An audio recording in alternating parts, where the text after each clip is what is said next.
പകുതിവില തട്ടിപ്പിൽ ഒന്നാം പ്രതി അനന്തു കൃഷ്ണനെ വീണ്ടും കസ്റ്റഡിയിൽ വാങ്ങി തൊടുപുഴ പോലീസ്. ഒരു ദിവസമാണ് കസ്റ്റഡി കാലാവധി. പോലീസും രാഷ്ട്രീയക്കാരും ഒത്തുകളിക്കുകയാണെന്നും ജീവന് ഭീഷണിയുണ്ടെന്നും അനന്തു കൃഷ്ണൻ പറഞ്ഞു. രഹസ്യമൊഴി രേഖപ്പെടുത്തണമെന്നും അനന്തു ആവശ്യപ്പെട്ടു.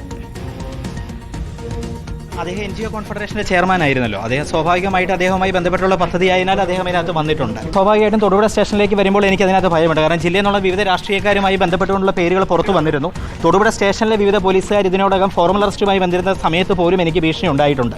അത് രഹസ്യമൊഴിയിൽ കോടതി മുമ്പാകെ പറയാൻ ഞാൻ തയ്യാറാണ്. ക്രൈംബ്രാഞ്ച് അന്വേഷണത്തിൽ പൂർണ്ണ വിശ്വാസമുണ്ട്. അതുകൊണ്ട് ക്രൈംബ്രാഞ്ച് അന്വേഷിക്കുന്ന കേസിൽ സ്റ്റേഷൻ കാണിക്കുന്ന തിടുക്കം അതിനെ സംബന്ധിച്ച് ഈ ജില്ലയെ സംബന്ധിക്കുന്ന ഒരു കേസായതിനാൽ എനിക്ക് അതിനകത്ത് ആക്ഷേപമുണ്ട്. അത് ഞാൻ കോടതിയിൽ വിളിച്ചു പറഞ്ഞിട്ടുണ്ട്. അദ്ദേഹം കരാറിൻ്റെ ഭാഗമാണല്ലോ.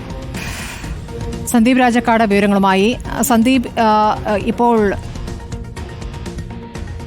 എന്താണ് അനന്തകൃഷ്ണൻ പറയുന്നത്? പോലീസിന് ഇപ്പോൾ ഒരു ദിവസത്തേക്ക് കസ്റ്റഡിയിൽ വിട്ടുകൊടുത്തിരിക്കുകയാണ് അനന്തുവിനെ. ചോദ്യം ചെയ്യൽ എപ്പോഴാണ് തുടങ്ങുക? അനന്തു എന്താണ് ഇപ്പോൾ പ്രതികരിക്കുന്നത്?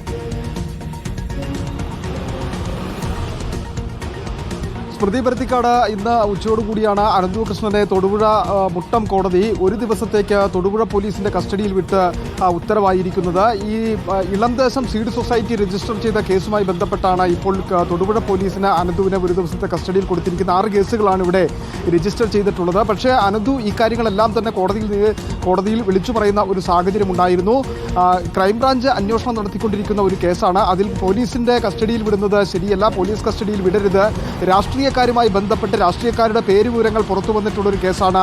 അതിൽ രാഷ്ട്രീയക്കാരും പോലീസുകാരും തമ്മിൽ ഒത്തുകളിക്കുന്ന ഒരു സ്ഥിതി ഉണ്ടാകും. അതുകൊണ്ട് തന്നെ തൻ്റെ ജീവന് ഭീഷണിയുണ്ട് എന്നതടക്കമുള്ള കാര്യങ്ങളായിരുന്നു ഈ അനന്തു കൃഷ്ണന്റെ ഭാഗത്തു നിന്ന് ഉയർത്തിക്കാട്ടി പറഞ്ഞുകൊണ്ടിരുന്നത്. എന്നാൽ ഒരു ദിവസത്തേക്ക് കസ്റ്റഡിയിൽ വിടുകയും ചെയ്തിട്ടുണ്ട്. നാളെ വീണ്ടും തിരിച്ചു കോടതിയിലേക്ക് എത്തിക്കുമെന്നാണ് മനസ്സിലാക്കുന്നത്. ഇതോടൊപ്പം തന്നെ അനന്തു കൃഷ്ണൻ ആനന്ദകുമാറിനെ കുറിച്ച് വളരെ വ്യക്തമായി തന്നെ പറയുന്നത്, ഈ കേസുമായി ബന്ധപ്പെട്ട ആനന്ദകുമാറിന് ഒരു കാരണവശാലും രക്ഷപ്പെടാൻ കഴിയില്ല, ആനന്ദകുമാർ കുടുങ്ങുക തന്നെ ചെയ്യും. ഈ കേസുമായി ബന്ധപ്പെട്ട് ഈ പദ്ധതി അദ്ദേഹവുമായി ചേർന്നുകൊണ്ടാണ് നടത്തിയിരിക്കുന്നത്. അതുകൊണ്ട് അത്തരം കാര്യങ്ങളിലെല്ലാം ഈ കുടുങ്ങുന്ന ഒരു സ്ഥിതിയിലേക്ക് കാര്യങ്ങൾ എത്തും എന്ന് തന്നെയാണ് അനന്തു കൃഷ്ണൻ വ്യക്തമാക്കുന്നത്. എന്നാലും ഈ ക്രൈംബ്രാഞ്ച് അന്വേഷണത്തിൽ തനിക്ക് പൂർണ്ണ വിശ്വാസമുണ്ട് എന്നുകൂടി അനന്തു കൃഷ്ണൻ പറഞ്ഞു വെക്കുകയാണ് ഇവിടെ. പക്ഷേ പോലീസിന്റെ അന്വേഷണത്തോട് വിശ്വാസമില്ല. ഒപ്പം തന്നെ തന്റെ ജീവന് ഭീഷണിയുള്ള സാഹചര്യവും പ്രത്യേകിച്ച് ഇടുക്കിയുമായി ബന്ധപ്പെട്ട് നിലനിൽക്കുന്നു എന്നുള്ളതാണ് അനന്തു കൃഷ്ണന്റെ വാദം. സ്മൃതി പരുത്തിക്കാട്.